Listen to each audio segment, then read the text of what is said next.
Seigneur, tu es le Messie, mais tu ne le sais pas. Toutes les promesses qui entourent ma vie, je n'aurai qu'un seul. Oh, c'est Jésus-Christ,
apambola bino tobetela mokonzi maboko makasi lisusu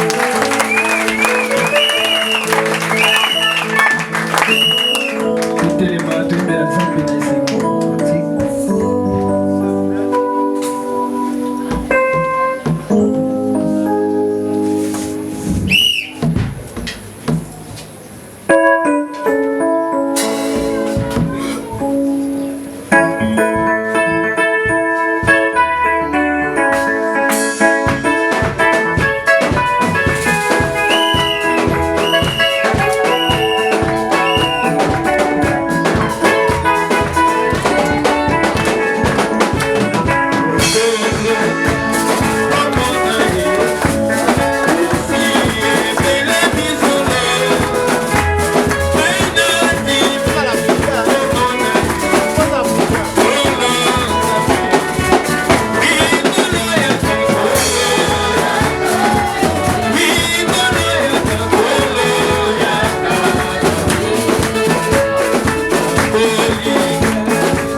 Lèvons-nous pour quelques minutes. Je vais lire dans Daniel chapitre 12, versets 1 à 4.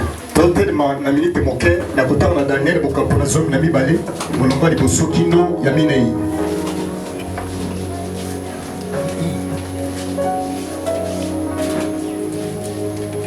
En ces temps-là, s'élèvera Michael, le grand chef, le défenseur des enfants de ton peuple. Natango wana Michael akotelema, yebo azali mokonzi monene, mobundeli ya libota na yo. Tel qu'il n'y en a, pardon, et ce sera une époque de détresse, tel qu'il n'y en a point eu de semblable depuis que les nations existent jusqu'à cette époque. Mpe ekozala tango moko penza ya maomakasi. Lokola penza ndenge etikala kozala te, uta batango mabote ezali kino tango oyo boyi. En ces temps-là, c'est de ton peuple qui seront trouvés inscrits dans les livres seront sauvés. Na tango wana bobale kaka bakombo ebote na yo, oyo ekozoma kati na buku nde bakobika. Plusieurs de ceux qui dorment dans la poussière de la terre se réveilleront. Mingi ya baoyo bazali kolala kati na putulu mabele bakolamuka. Les uns pour la vie éternelle, boko mpona bomona seko, et les autres pour l'opprobre, pour la honte éternelle. Mpe bamosusu mpona bosoni ya seko. Ceux qui auront été intelligents brilleront comme la splendeur du ciel. Baoyo bazalaki na mayele bakongenga penza lokola bongengi na likolo. Et ceux qui auront enseigné la justice à la multitude brilleront comme les étoiles à toujours et à perpétuité. Mpe baoyo balakisaki boyenge benipa na bato bangoni bakongenga lokola minzoto na likolo mpona seko. Toi Daniel, tiens secret de ces paroles. Yo Daniel, bongo makambo oyo boy na sekele. Et scelle les livres jusqu'au temps de la fin. Mpe kanga buku kini na tango na suka. Plusieurs alors les liront, na bonne connaissance augmentera. Na bonne bato mingi bakotanga yango mpe boyebi na bango ekobakisama. Dieu bénisse la lecture de sa parole. Nzambe apambola litange liloba na ye.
Seigneur Jésus-Christ, aujourd'hui c'est une journée spéciale. Un dimanche où tu es ressuscité. Un certain les 17, un bon chiffre de la victoire. Un certain 7e mois dans ta mathématique. Et les critiques que nous venons d'entendre a résonné comme un tonnerre dans nos cœurs. A stimulé nos cœurs. Nous abandonnons à toi. Dispose-nous pour recevoir la manne que tu as réservée pour aujourd'hui. Loin ton humble serviteur, ainsi qu'à l'interprète. Et nous tous l'auditoire, afin que nous soyons tous ta lumière céleste. Et que nous puissions manger et festoyer. Accorde les paix. Et cela produise les buts pour lesquels tu l'as donné. Au nom de Jésus-Christ. Amen. Amen. Ok, vous pouvez vous asseoir. Et notre sujet s'appellera le message du temps de la fin.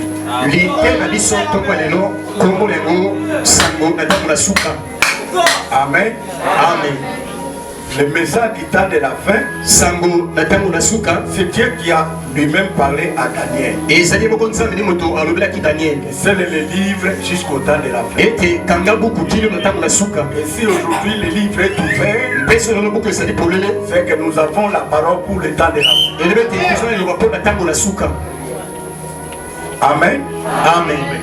L'Écriture a parlé à l'ouverture des psaumes que beaucoup les liront. La connaissance augmentera. Amen. Amen. Beaucoup parmi nous n'ont pas la bonne connaissance sur la parole de Dieu. Parce qu'il y a une puissance qui est arrivée au monde qui présente le légalisme.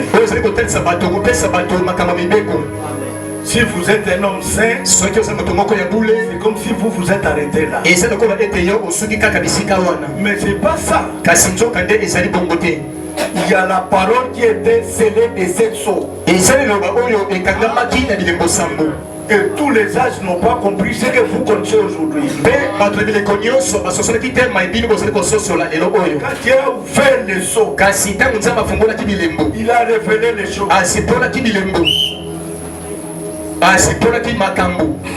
Amen. Amen. Nous pouvons lire ici. Dans Apocalypse, le livre des symboles. Paragraphe 63. Le monde gémit. Il attend aujourd'hui. Les gens ne connaissent pas le mystère de Dieu.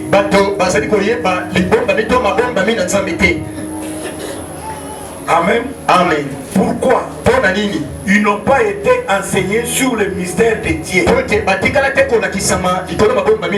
La seule chose sur laquelle ils ont été enseignés, c'est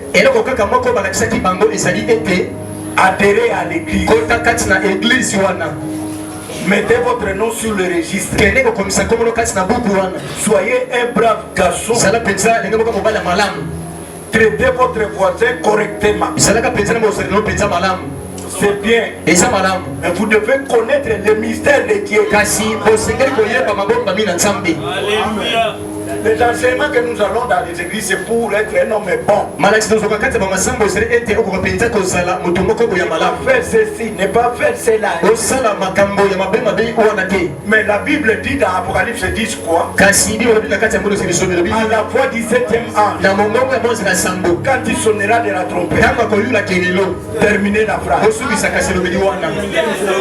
Tout le mystère est lié dans la Bible.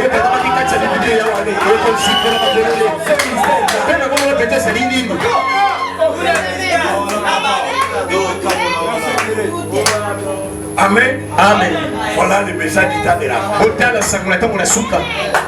Soyez des personnes bonnes. Ne fumez pas. Ne prenez pas ceci. Mais il y a une chose. Scellé de cette chose.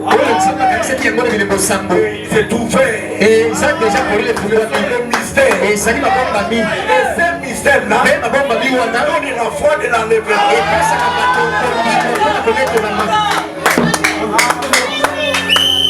La sanctification, qui est une partie de la parole, ne nous donnera pas la foi de l'enlèvement. Ce n'est pas promis dans la Bible. C'est bien. Mais ça ne vous donne pas la foi de l'enlèvement. La foi de l'enlèvement, la connaissance que vous n'avez même pas appris.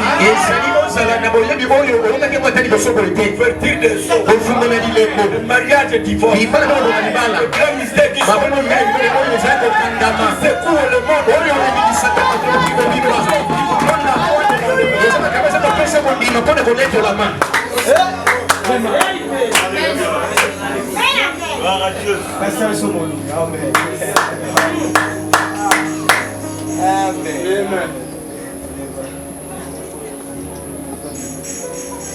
Amen. Montons un peu plus haut pour voir comment le temps de Moïse, na komona ndenge nini tango na Noa ezalaki. La Bible dit quoi? Bible ezali koloba nini? Dans Matthieu 24. Na Matthieu kombe la binei. Les premiers tu peux nous lire. Parmi ko tanga la biso Où on a posé à Jésus et pai wapi batuna ki Yesu mutuna Matthieu tukumi bale na binei. Matthieu 24 disait un peu le verset 1 et 3. Njila ya moko kino misato.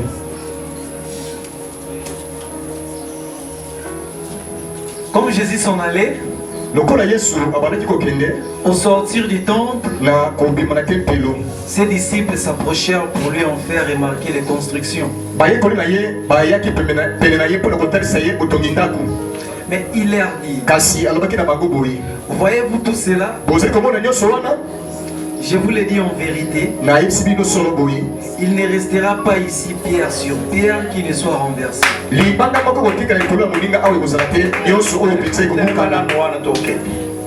À ce temps-là, les bâtiments étaient bien bâtis, non? Est-ce qu'il y avait un renversement de pierre sur pierre à ce temps-là? Vous voyez que les disciples ne voyaient pas ce que Jésus voyait. Et le monde entier ne voit pas ce que vous voyez. Amen. Amen. Parce qu'il y a une vision à l'intérieur qui est différente des yeux physiques. Le monde entier regarde à l'intérieur. Voyez l'enlèvement. Voyez la destruction du monde. Acclamons le Seigneur. Après la sortie, comme les disciples ne voyaient pas ce que Jésus voyait, il s'assit sur la montagne des Oliviers. Et les disciples vinrent en particulier lui faire cette question. Dis-nous quand cela arrivera-t-il? Et quel sera le signe de ton avènement et de la fin du monde? Est-ce que vous avez suivi la question des disciples? Dis-nous que tout cela arrivera quand? Ils ne s'attendaient pas à ça. Ils ne s'attendaient pas à ça. Mais ils étaient surpris d'attendre Jésus dit qu'il n'y aura pas pierre sur pierre qui restera comme ça. Après, posons-nous la question. Ça viendra quand? C'est comment? Un bâtiment que Salomon a construit presque 50 ans. Ça c'est très grave. Posons-nous la question. Montre-nous les signes. Ces choses arriveront quand? Et les signes de ton avènement. Et les signes de la fin du monde. Amen. Parce que comme le frère Antipas nous a parlé, vous devez veiller aussi. Jusqu'à 7, je crois. Prenez garde que personne ne vous séduise. Abraham dit que c'est Jésus qui ouvert les eaux à ce temps-là. Que personne ne vous séduise. Il faut quoi? Car plusieurs viendront sous mon nom, disant c'est moi qui suis le Christ. Ils séduiront beaucoup de gens. C'est un signe ou bien c'est pas un signe? Est-ce que vous regardez à ça? Beaucoup viendront à mon nom. Son nom est qui? Jésus. Au nom de Jésus. Ils séduiront. Il dit prenez garde. Amen. Amen. Amen. Parce que toutes les églises qui sont à Paris dans le monde ne présentent même pas leurs promesses. Vous êtes venus par quelle promesse? Moi, on me demande, toi tu es venu par quelle promesse? Je viens par la promesse de Balashika. Je vous enverrai. Je détruis la terre. Il amènera la foi. L'âge apostolique. Vous prêchez quoi? C'est lui qui vient avec la promesse. Le chef même de toute la terre. Avançons. Vous entendrez parler des guerres et des bruits des guerres. Gardez-vous d'être troublés, car il faut que ces choses arrivent. Mais ce ne sera pas encore la fin. Continuez. Une nation s'élèvera contre une nation, et un royaume contre un royaume. Et il y aura en divers lieux, des famines et des tremblements de terre. Tout cela ne sera que le commencement des douleurs. Amen. Est-ce que vous avez remarqué ceci? Est-ce que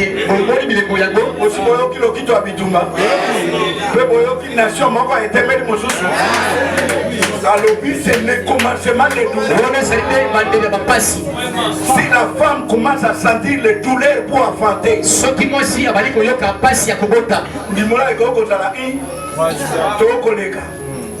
kaka akobota mwana akufi ubie ye akufi ubie babimi bamwimba lesa eso mais kozongaka teke ono ye kosilaka boye te ekosilaka boye d'ailleurs mosako Ibrahim alobi dans le douleur de l'enfantement alobi que quand une femme va enfanter, le docteur va lui demander ça a commencé quand. Amen. Amen. Parce que nous, ici, nous avons des docteurs. Ça a commencé quand. Il y aura une intensité de douleur.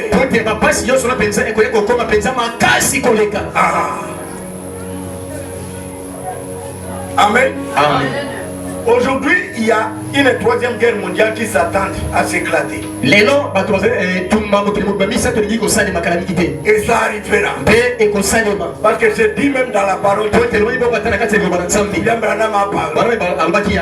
crois que peut-être le dimanche qui va venir, si Dieu le permettra, je vais parler sur les guerres. Parce que beaucoup de gens croient que les guerres, c'est seulement l'œuvre de Satan. Les guerres, c'est l'œuvre de Dieu. Au ciel, la guerre n'était pas éclatée. La guerre a commencé où? C'est pas au ciel. Dieu n'était pas là. Il a dit non, il n'y a pas de guerre. Ils sont bâtis. Il avec les Lucifer. Il y avait des camps. Il y avait le camp de Lucifer. Et les anges. Et le camp de Michael. Ils sont bâtis jusqu'à ce que les Michael et ses anges ont eu la victoire. Et Lucifer et ses anges sont allés où? C'est parce qu'ils ont perdu la guerre. C'est pas dire que la guerre s'est éclatée.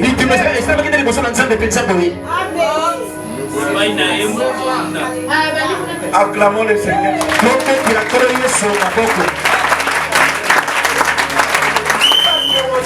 Il n'y a pas de guerre. Maintenant où il n'y a pas de guerre au ciel, Dieu a eu la victoire. Il a jeté son ennemi sur la terre. Les guerres sont ici sur la terre. Est-ce qu'on peut dire Amen?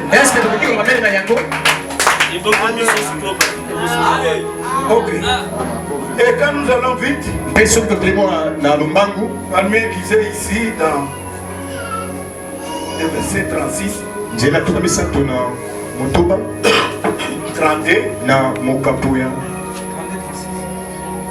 verset 32. Ok. Instruisez-vous par une comparaison tirée du figuier. Dès que ces branches deviennent tendres et que les feuilles poussent, vous connaissez qu'il était proche. Ok, nous allons lire le verset 36 et après. Il dit, instruisez-vous par une comparaison tirée du figuier. Qui connaît le figuier?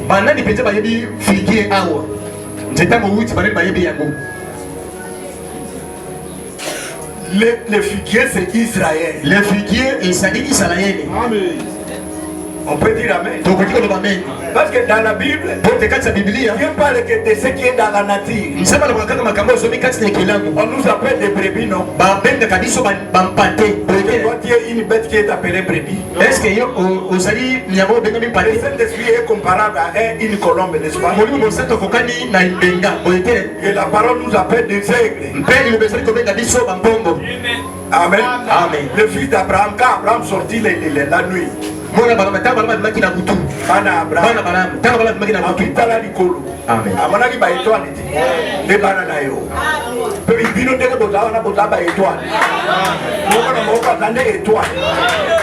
fils d'Abraham, quelque part. Continuez le verset 36, il parle d'Israël. Il dit, dès que ces branches deviennent tendres, Israël avait eu une malédiction quand ils n'ont pas reçu Christ. Nakanisi et Antipas a parlé un autre jour quand il a lu sur Marc 11. Tango Jésus a Jetona bamona ngope akuti ezate abi obotaka tsuru baya na tongo ibandi kokauka kuna ayekulobela biso pona foi. Amen. Amen.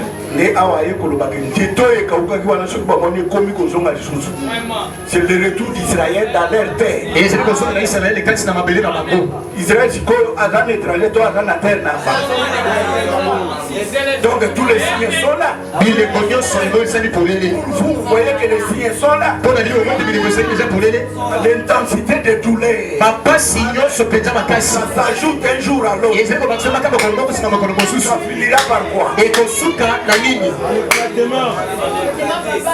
Kaka, maman oti mwana mwasi, soit mwana mobile, ou soit ma passe, ou soit akufi na tena, ou mwana bigi, oh mama akufi, oh mama nde akufi mwana bigi, mwana akufi mama bigi. Mais bande de jebani, yebaka na minito ndeko za yawa. Le message du temps de la fin est déjà venu. Il n'y a que des réponses pour nous. Vous allez à l'enlèvement, vous allez à la tribulation. Il n'y a pas d'excuse, il n'y a pas moyen. Est-ce qu'on peut dire amen? Le frère dit, chaque message qui est venu dans le monde est appelé message du temps de la fin. Que leur fin était là. Il est éclairé par un message. Dieu donna à Moïse, donna à Noé. C'était le message de leur temps de la fin.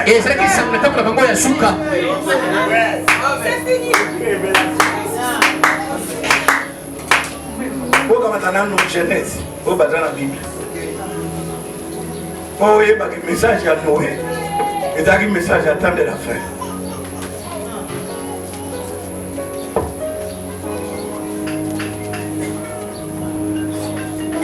Avant tout, pour Simbalan de Genèse 6. Genèse est mon capot et mon toba. Ok. Pour Bazana Genèse 6, le premier attend la maison. La matière en moto tangaki, mais verset 36. C'est le tout ministère dans mon toba. Bataille. Verset 36. Pour ce qui est du jour et de l'heure, personne n'est laissé.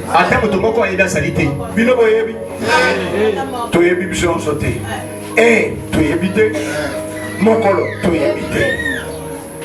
Ni les anges des cieux, ni les fils, et les pères seuls. Dans la dispensation de Jésus qui était le fils, il ne connaissait pas Jésus. Il faut qu'il retourne dans la dispensation du Père. Et c'est la dispensation de Jésus est le Saint-Esprit. Amen. Amen. Jésus, la Bible dit qu'il viendra comme un voleur. Mais la parole de Dieu dit qu'il viendra comme un voleur pour ceux qui ne s'attendent pas à Dieu. Pour nous, il ne viendra pas comme un voleur. Parce que je suis déjà préparé. Je suis le message d'Italie. Pour aller au ciel, je suis déjà dedans. Là qu'il vienne ou pas, ça les regarde. C'est comme un arabe. L'arabe a suspendu les filles. Il ne savait pas quand.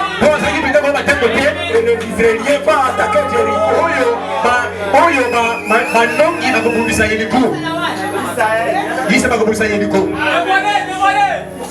C'est vrai. Les messagers ont dit à Rahab, suspendez le rouge. Les filles rouges. Le jour où vous entendrez le bruit. Oh, les filles d'Israël sont entrées ici. Vous suspendez un fil rouge. Le même fil qui nous a fait descendre. Moi, je suis en Bénini. Je ne veux pas attendre ce jour-là.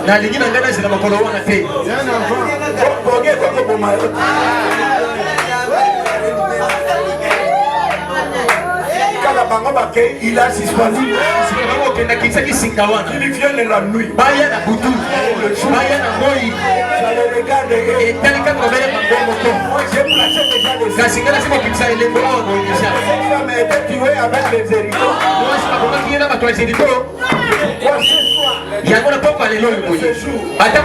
Acceptez la parole. Mettez le Saint-Esprit dedans. Parce que les signes sont déjà là. Continuez là-bas, frère. Ce qui arriva du temps de Noé arrivera de même à l'avènement du Fils de l'homme. L'histoire se répète. Il n'y aura pas de nouveau. Parce que ce qui nous arrive aujourd'hui, la répétition de ce qui s'était passé. C'était quoi? Car dans les jours qui précédèrent les déluges, les hommes mangeaient et buvaient, se mariaient et mariaient leurs enfants, jusqu'au jour où Noé entra dans l'arche. Frère Branham dit manger ce n'est pas un péché. Boire ce n'est pas un péché. Mais le problème est où? Vous allez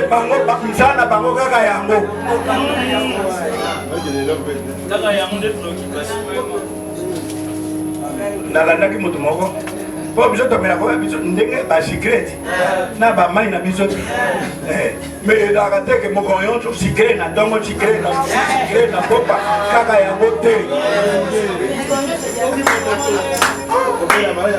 nakoki moto moko na radio olobake gouvernement aboma baba parce que moto nyonso oyo azali na kati ya gouvernement mpe alingi kofaire fonctionner baba. Il cherche son propre intérêt. Il ne cherche pas l'intérêt de tout le monde. Bon, ils veulent que la population soit Israël. C'est vrai. Nakomera kulama oh yo langu okoye ba te ko payer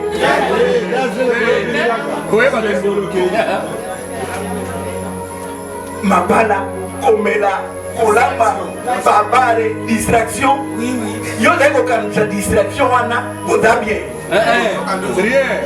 njoka nde mokili elingi epepela yo oyo kitango noa yakoti na bwato bible elobi kuna nini Et ils ne se doutèrent de rien. Jusqu'à ce que le déluge vint et les emporta tous.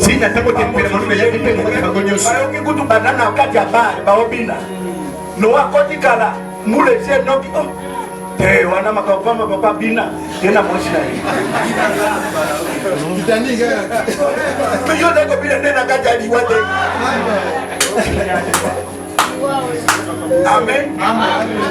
Ils ne comprennent pas. Le péché de temps de Noé est arrivé. La multiplication est déjà là. Les fêtes de mariage et ainsi de suite. Mais eux oublient que Noé était là. Il y a un prophète qui proclame l'entrée dans la terre. Il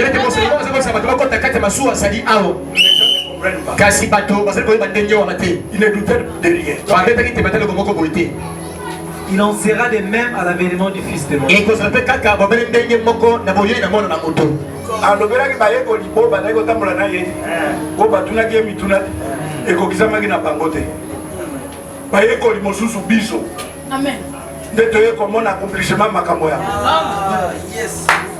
Amen.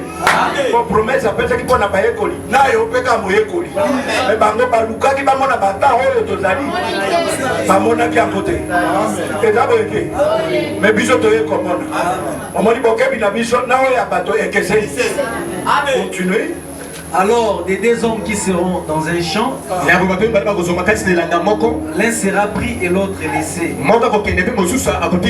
C'est l'enlèvement. Si période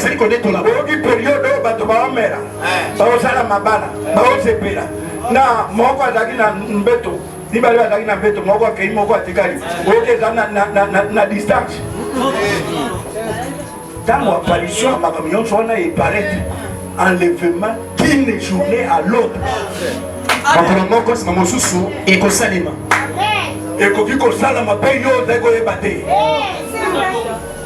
Continuez. Les deux femmes qui mourront à la mer, l'une sera prise et l'autre laissée. Vous voyez que la civilisation n'atteindra pas tout le monde.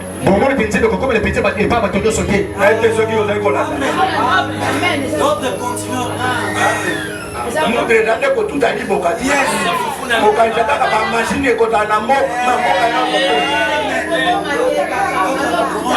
La civilisation telle que nous la voyons aujourd'hui ne sera pas à tous les coins.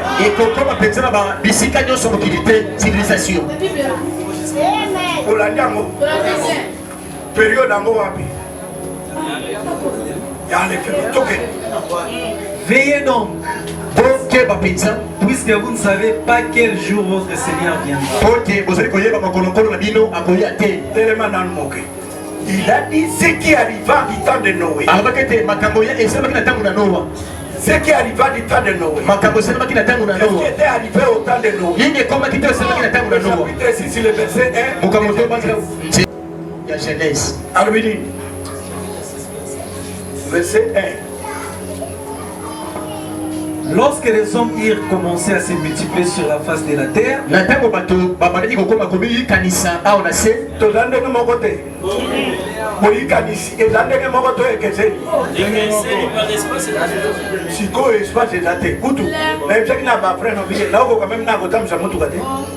parce que nous autres temps na moto kwa Mercedes balabala embouteillage rare so ko dingo ke de fili na 5 heures o ke de pe ozongi de lo na bato na ba moto o tam sa moto kate na ba 3 pine to mona ka ngote est-ce que vous fulu que ça est pas na biso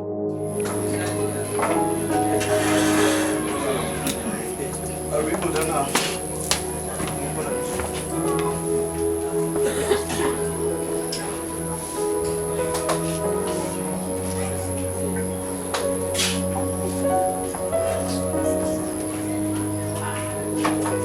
le temps.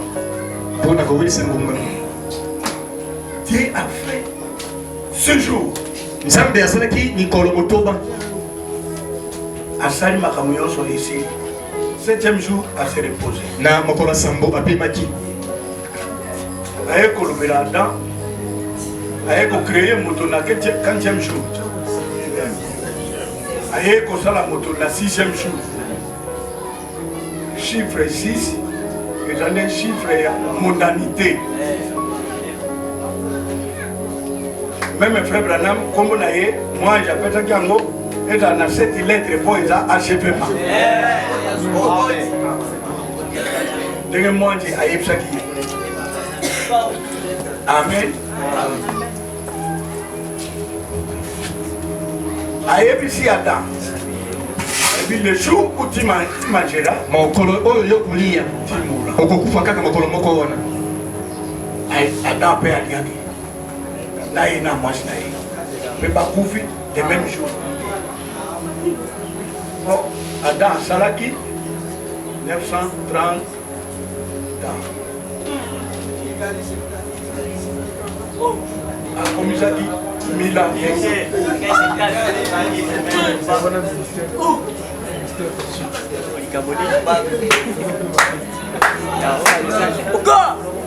Depuis ce jour-là, aucun fils d'Adam a atteint 1000 ans. C'est réservé après l'enlèvement 1000 ans pour vous. Dieu appelle ça miel et ligne de miel.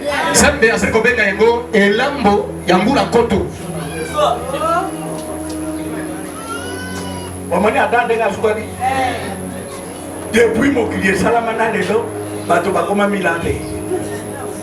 le plus âgé, c'est Métoussela. Il a fait combien des années? Il a fait 960 ans. Il était à Adam. Noé, autant d'années, Abraham, elle était bien. 2000 ans est passé d'Adam à Noé.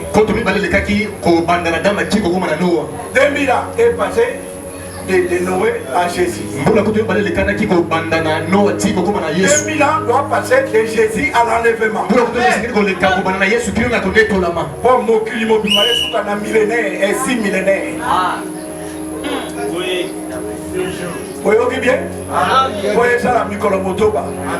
Repos, on a appelé ça. À partir de la Saint-Esprit. Amen. Quand on dit Saint-Esprit, on dit repos. Quand ma compétition, on dit ma mille ans, on dit ça n'a pas béni. 1000 ans n'est pas l'éternité. 1000 ans est ce qu'on a fait. 1000 ans n'est bénéfice. Papa n'a pas Aboumisaki. Amen. On va mettre la dame de ma bouche.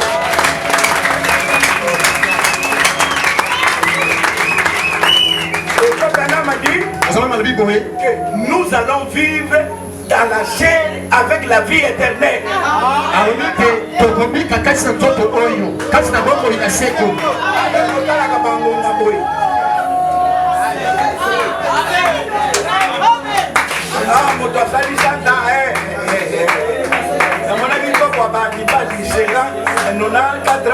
Et tout ça, il a fait 94 ans et comme même maintenant, c'est qu'on était. Tout à l'heure, et ma caméra n'a mis les noms. Tant à l'heure, on a eu ça.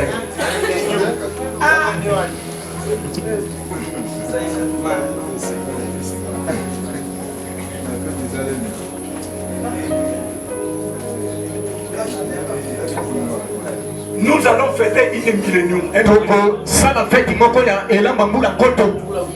Ce qui est au ciel, 3 ans et demi à Pama. Et là, il 3 ans et demi, nassé. Des prophètes vont prêcher l'évangile et pas baptiser. L'évangile, la nation va prêcher.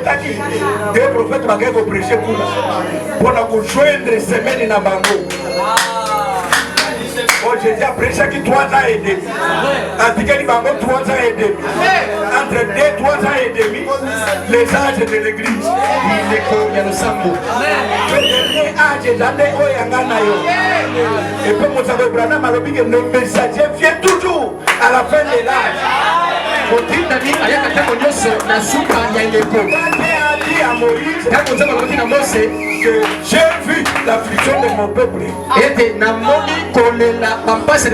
Je suis descendu. C'est la fin de la domination de l'Égypte. Il a dit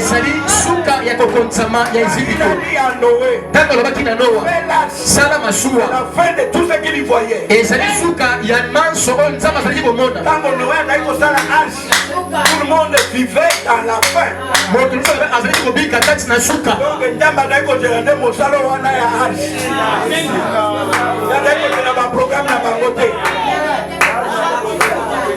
c'est pourquoi si l'enlèvement n'est pas maintenant, il est en train de nous regarder. C'est le travail qu'il est en train de faire avec nous.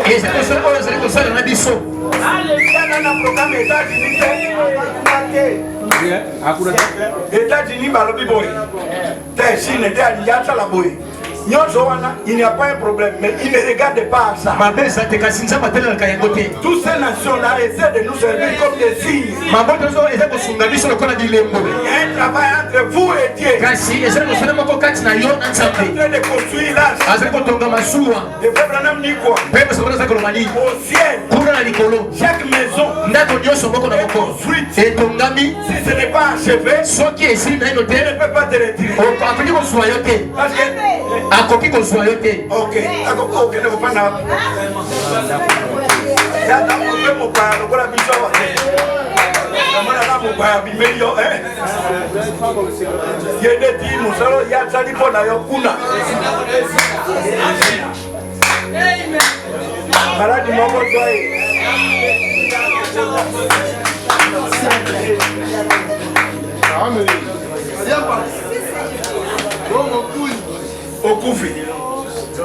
ne faut pas quelque part. Je pars faire quoi? Préparer une place pour vous. En d'autres termes, quand je termine, toutes les maisons qui sont là, toutes les places qui sont là, alors là je viendrai. On peut dire amen. L'enlèvement n'a pas idée. Si l'enlèvement a idée, c'est raté.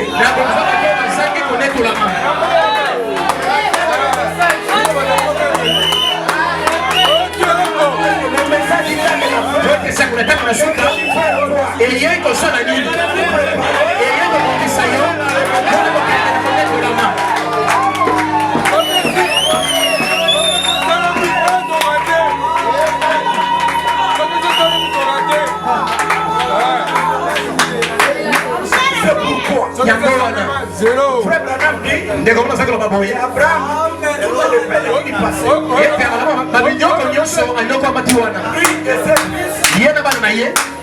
il ne regardait même pas ça.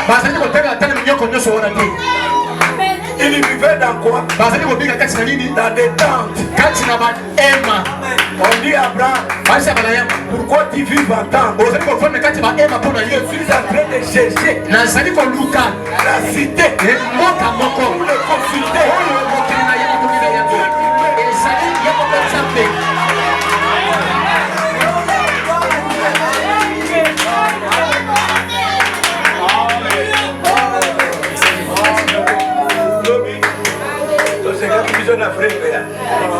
Grand chef d'Anda et Agui Kokuta.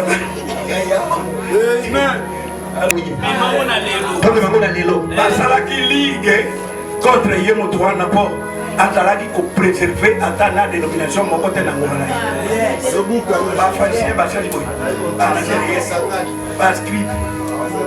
Angoyon so pa yoka ndenge na yoka ki frère Branham alobi. Vito ba moto. Pek menisme d'aide pour la bomabino. Mais n'attends pas qu'on soit parce qu'il y a l'enlèvement. Pour te connaître la main et sali. L'église de mon jour va venir Bango, il dit réveil. Il ne peut pas possible. bango bakena bakokuta mpe bato batimi mpe babroshi mosusu parce que frère Branham alobi que les élites sont dans chaque groupement. Amen. Amen. Abraham ne savait même pas. Il a vu 3 anges pour apporter le message du temps de la fin des temps de l'homme. À s'agenouiller. Na 12 na 11 boy. Oh bato ba diwa. Tango ba ko regretter na Sodome kuna. Ata Abraham ayebaki te. Mokilita tala ndenge biso tozalia. Bato kaka bisengo. Bato kulunga. Kuna soko kena mboka koya. Makambo kaka ya mokili. Yego sana manini. Tabatini banje misali. Abraham amoni bango. Ayebaki te. Abraham ayebaki. Ayebaki te. Asa chenue. C'est la vie de moi. Le quoi quoi était. Et là qui Nzambe yé moko na 2 anges. Ça là. Musa ko Ibrahim malubi ke ndaka na mako mususu Nzambe atinda ka banji. Pe maka mususu ka yé mo. Shadrach na Meshach na kaja moto. Atina qui moi j'étais. Il est descendu à Kitaki. Attends, il faut garder les tas à mon niveau. Il faut garder 3 personnes.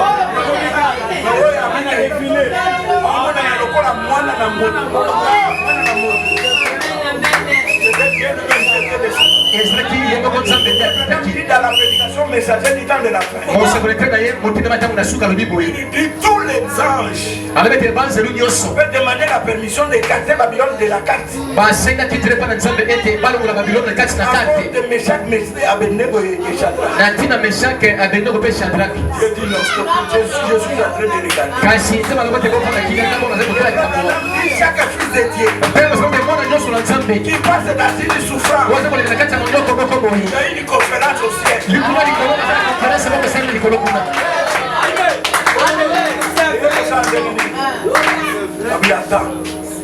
Moi j'ai un boulot à l'obé. Na même ça qui n'attend l'obé. Mikaël a l'obé, mais tant que ça n'a pas Moïse, na botola qui va me bémer. Frère Branham dit, avec qui? Les vents d'Orient mon pépé il y a du tango et les vents d'Occident faire un échelle pour te accompagner au salon et tout et bouteille mon petit moko un escalier mon escalier qui t'a avec mon escalier qui t'a mon pépé singa pour le dalaka et il y a pas comme ça mais qui t'a dit dans chaque épreuve Dieu est déjà là là on est comme ça ça fait déjà voilà. Après, on a donné à manger. Après, c'est aux anges. Après, c'est quelques temps ils sont sortis. Ce qui étonnait Abraham, c'était quoi? Tous les anges regardaient du côté de Sodome. Oh, bateau. Bon, Michoka Kuna. Moi, on a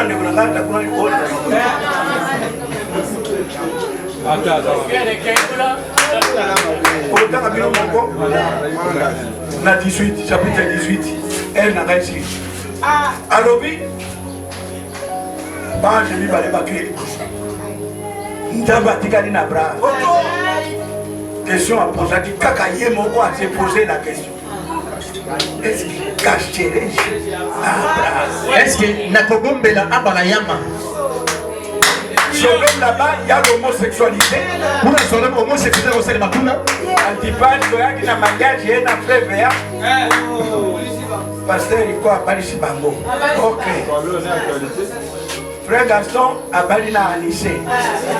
Ok. Sœur Bunga, na Sœur Sarah, Papa na Kilelo. Je m'attaque sur la Mouna. Abraham. C'était déjà la fin et les gens sont dans la joie. Et ça qui déjà sous Kakasimato, parce qu'il est single. Non, pas qui est Abraham. Je vais bénir Dieu. Je vais bénir Dieu. Peli kamweke ko sama na mabele.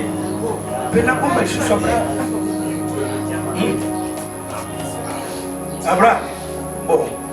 Tant qu'on était au ciel là-bas, on les péchés de Sodome et Gomorrhe remontaient jusqu'à là. C'est pourquoi je suis descendu. Pour vérifier si c'est ce que j'ai vu ou ce qui m'est arrivé ou pas. Abraham a dit que Sodome est homosexuel. Na base ya bilamba mikuse. Na prostitution. Quand il y a une conclusion. Amen. Bon, Kolo.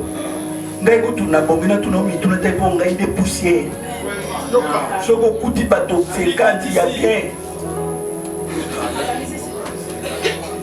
Réponse ya gini. Ayeb chaki Abraham te akeko boma. Ah, yes. Alléluia. Na keiko tala.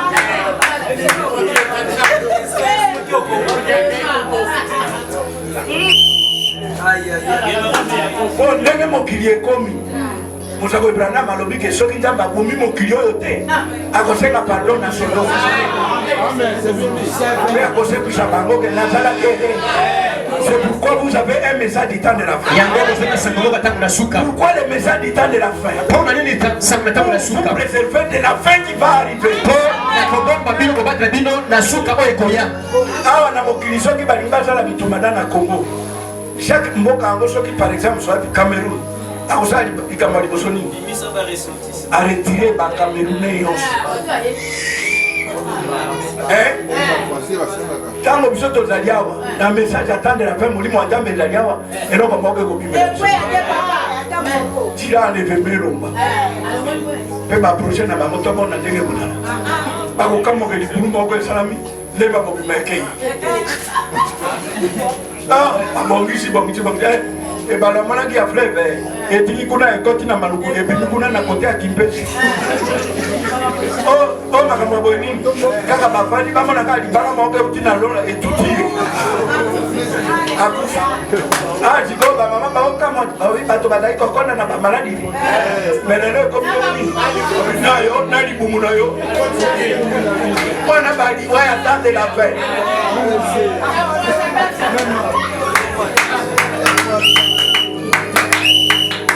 Amen. Amen. On peut acclamer le Seigneur.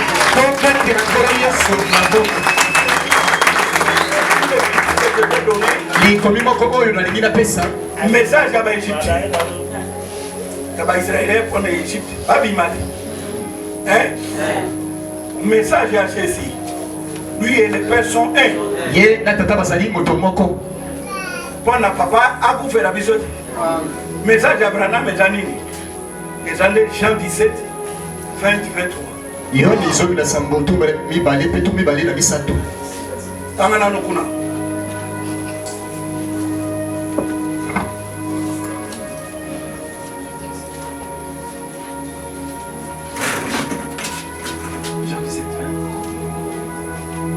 Ce n'est pas pour eux seulement. Oh non, 17. 20. Ce n'est pas pour eux seulement que j'ai prié. Jusqu'à 23. Okay. Mais encore pour ceux qui croiront en moi par leur parole. Afin que tout soit un. Message à Abraham.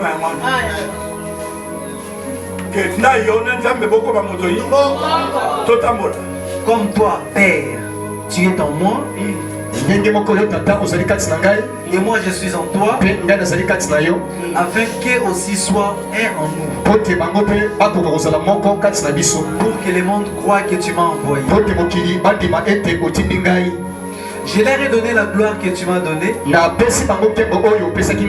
Afin qu'ils soient un comme nous sommes un. Moi en eux. Et toi en moi. Afin qu'ils soient parfaitement un. On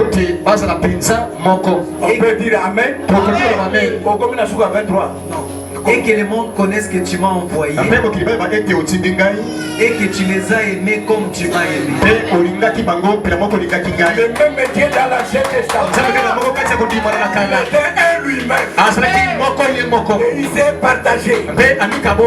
Une autre partie est devenue Dieu. Une autre partie est devenue des fils de Dieu. C'est toujours le même Dieu. C'est Dieu. Un fils de Dieu, c'est Dieu. Il croit, c'est il croit. Tous les gens de il croit sont là. Quand on le dit que là,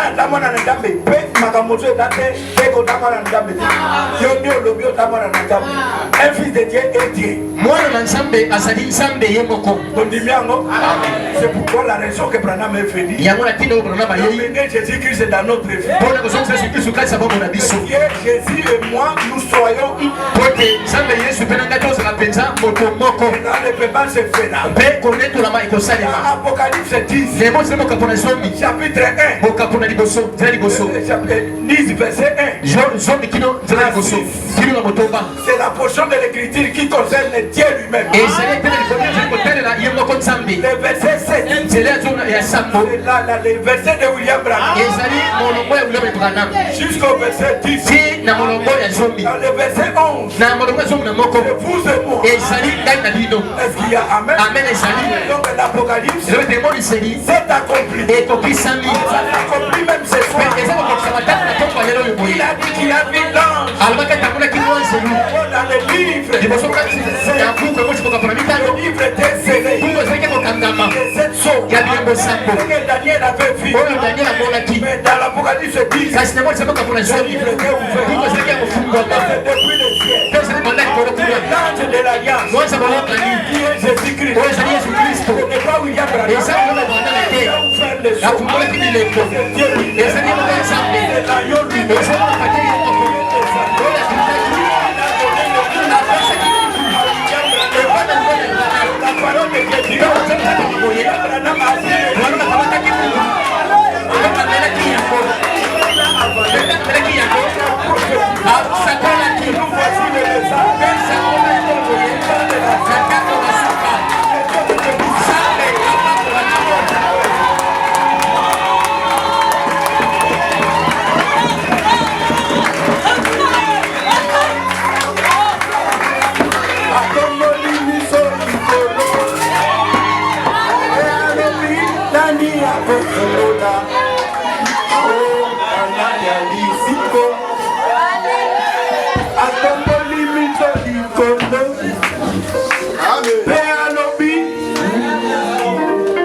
Dieu bien-aimé Père Céleste.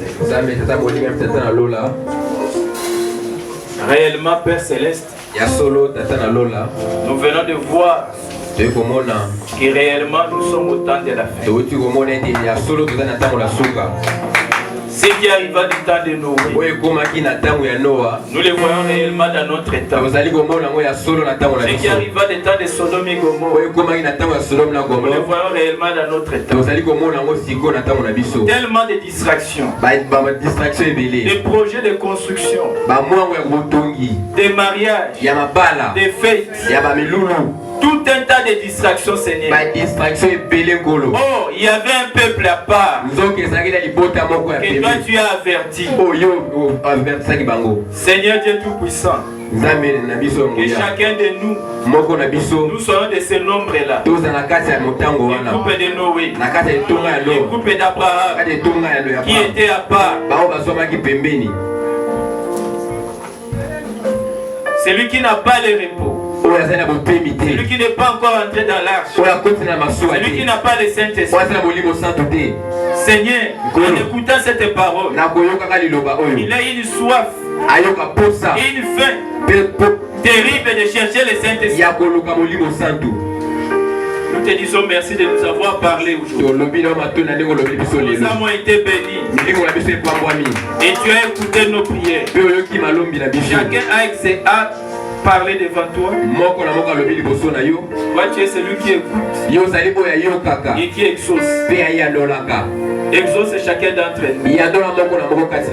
Que nous ne vivions pas comme les autres, mais que nous vivons comme Abraham, qui était un pèlerin, cherchait une cité dont Dieu seul les bâtissait. Reçois nos cœurs, que ça soit dans des mains, et nous serons véritablement des clés qui sont arrivés à maturité. Oh Dieu Tout-Puissant, que chacun d'entre nous soit un avec toi. Merci pour toutes les choses. Nous voulons rentrer, accompagner chacun de nous. Et avec cette joie, nous te disons merci. Que ton nom soit béni. Bénis vraiment notre pasteur. Nous avons été vraiment bénis. Et nous te bénissons aussi, Seigneur. Parce que dans tout, c'est toi qui as fait cela. Que ta bénédiction nous accompagne. Au nom de Jésus-Christ. Amen. Amen.